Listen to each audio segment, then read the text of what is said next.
This is The Brief on Newsfirst Digital.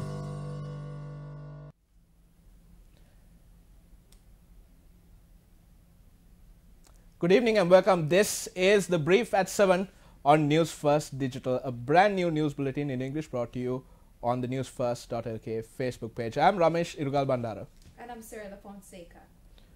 Well, evolution has been the natural law of life for many, many years. And this evolution theory applies to the news as well, what you and I call the news. From the days of the newspapers to the radio to the television news broadcast, the ones that you and I know very well these days, evolution has been a part of life. And evolution has always been pushed to the boundaries, pushed to the borders by those who have been unafraid to step out of their comfort zones to set new benchmarks in their industry. Newsfirst, as your most trusted name in the news industry in Sri Lanka, has done so once again. And that is why we decided to bring you The Brief at 7 through Newsfirst Digital exclusively on the Newsfirst.lk Facebook page. So join us as we continue this journey of bringing you the news that matters to your fingertips every weekday at 7 p.m. The Sri Lankan rupee fell to a new low of 158 rupees 0.85 cents against the US dollar on demand for importers, with the selling price reaching 160 rupees 0.0069 cents during morning hours of the day. The buying rate was recorded at 156 rupees 0.91 cents according to the central bank data. According to the central bank data, the currency has depreciated around 3.4% so far this year. The central bank said the pressure on the currency is unwarranted as gross external reserve are at $9.1 billion and the real effective exchange rate index indicated that the currency is competitive. Well, in some breaking news earlier today, the Criminal Investigations Department informed courts that a sum of 3.2 million rupees was paid to the former governor of the central bank, Arjuna Mahendran, on 3 separate occasions by the W.M. Mendis and Company Limited. Additional Solicitor General Yasantha Kodagoda, presenting facts before the Colombo Magistrate Court in the case pertaining to the bond scam, said this money had been spent to settle the payments of the credit card that the former governor had received from the central bank. This credit card does not have a credit limit. The checks had been handed over to an office assistant by Amila Dahanayaka, the secretary of the former governor, to be encashed. The Additional Solicitor General has also informed that a state minister has received 2 checks worth 1 million rupees each on 2 separate occasions. One check had been issued on the 31st of March 2016, the day the second controversial central bank bond scam took place. It has been revealed in court that an election coordinating secretary of the said state minister has been interrogated regarding this payment. It was further revealed that a former minister who had received a check worth 1 million rupees on a prior occasion had received another check worth 1 million rupees. Arjun Aloysius and CEO of Perpetual Treasuries Limited, Kasun Palisena, were further remanded until the 21st of this month.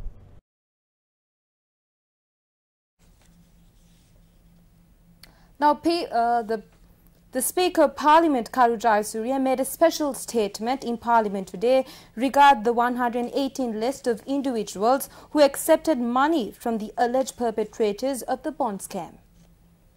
I have requested the Secretary to the President to hand over all documents related to the Bond Commission.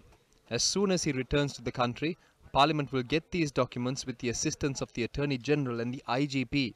All responsible authorities have informed me that there isn't a list of politicians who accepted money in the Bond Commission report. The police have informed me that media reports which state that 25 security officers of a number of parliamentarians being questioned are also false. The current situation is not good for the country. People may make statements, but we need to be true to our conscience.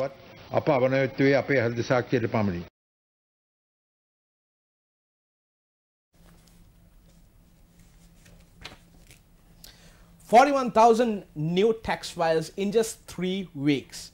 This was revealed to Parliament by Minister of Finance and Mass Media Mangala Samaravira when he announced that 41,000 new tax files had been created within the 3 weeks after the introduction of the new Inland Revenue Bill. Sri Lanka has the highest ratio of indirect taxes to direct taxes. The country has a population of 21 million. However, at the start of this year, we only had 400,000 direct tax files. There are plenty of people who do not pay or avoid tax. However, soon after the new Inland Revenue Bill was introduced in April, within 3 weeks, we had 41,000 new tax files. If we can increase the amount of people paying direct taxes, we could reduce VAT by 2.5%. That is our target.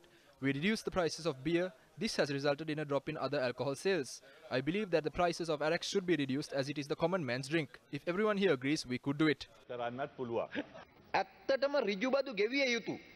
What is the mechanism that you have in place to identify those who fail to pay and avoid paying taxes? Do those who have distilleries in Sri Lanka actually pay the taxes they are supposed to? There aren't many people in the country who have distilleries. There are several people in Parliament and the other is Aloysius. He is the one who has the most amount of distilleries. Everyone knows that the Mendes Arak company has paid more money in bribes to politicians than they have paid taxes. If the Inland Revenue Department can get this money into the department, this will be one way of increasing direct tax revenue. Reducing indirect taxes is not that simple. If you want to reduce indirect taxes by 1%, that will cause a loss in the revenue of 135 billion. If you slash direct taxes by 15%, this will only have a reduction of 125 billion from the revenue generated. Various pundits from the IMF and World Bank can preach various things, only we know how we can get this revenue. Now, Colombo High Court Judge Gihan Kulathunga today sentenced a former sub-inspector and a police assistant convicted of 4 indictments to 20 years and 6 months of rigorous imprisonments. The duo had been charged with 4 indictments, including the abduction and gang rape of 2 women at a hotel in Bambalapitiya. The judge also ordered the convicts to pay a fine of 70,000 rupees each and a compensation of 200,000 rupees for each of the victims. High Court Judge Gihan Kulathunga further ordered the sentence to be extended by an additional 10 years and 6 months in case they fail to pay the fine and the compensation. The 2 women were abducted and gang raped in Bambalapitiya on the 18th of August 2003.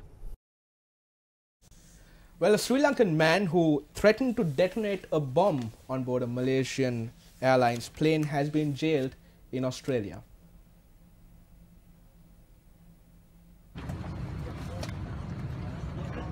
26-year-old Manod Marks forced Kuala Lumpur-bound jet MH128 to turn back to Melbourne in May last year after he tried to access the cockpit.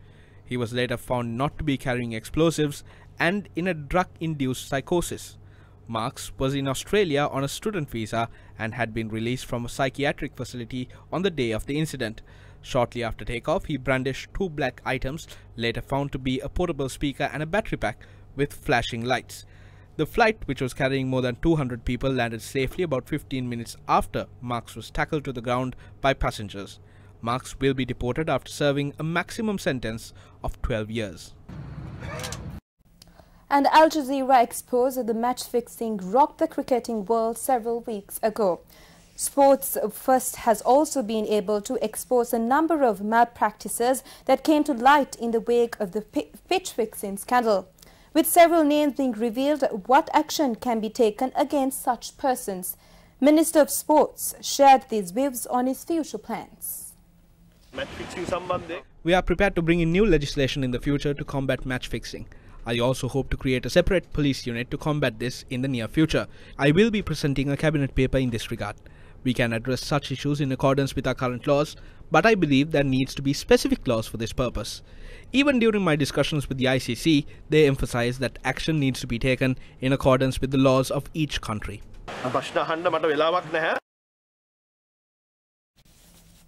Environmental group Greenpeace says that plastic waste and toxic chemicals found in remote parts of Antarctica this year adds to evidence that pollution is spreading to the ends of the earth. 7 of 9 snow samples taken on land in Antarctica found chemicals known as PFAs, which are used in industrial products and can harm wildlife. Last year, researchers at the University of Hull and the British Antarctic Survey found that levels of microplastics in Antarctica were 5 times higher than expected, only counting local sources such as research stations and ships. That means that the pollution is crossing the Southern Ocean, often considered as a barrier to man-made pollution. Scientists say the long-term impacts on marine life are still unknown.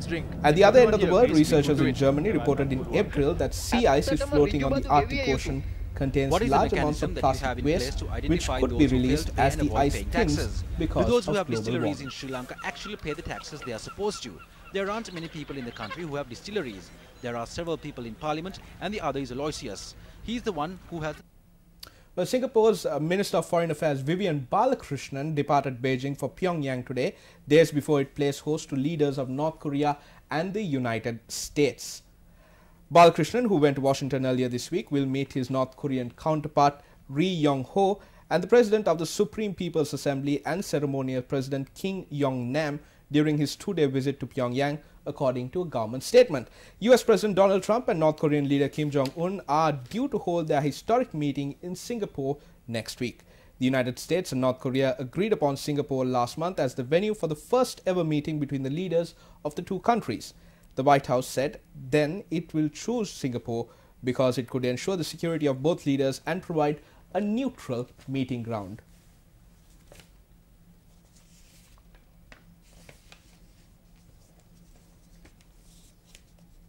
Well, that's it for now from us. I'm Serala Fonseka for the Newsfirst team.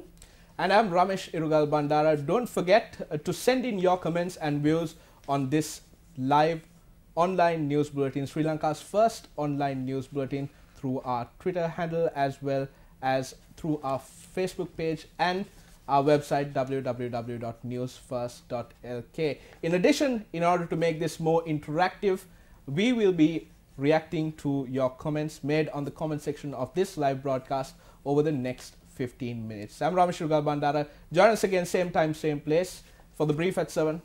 Good night.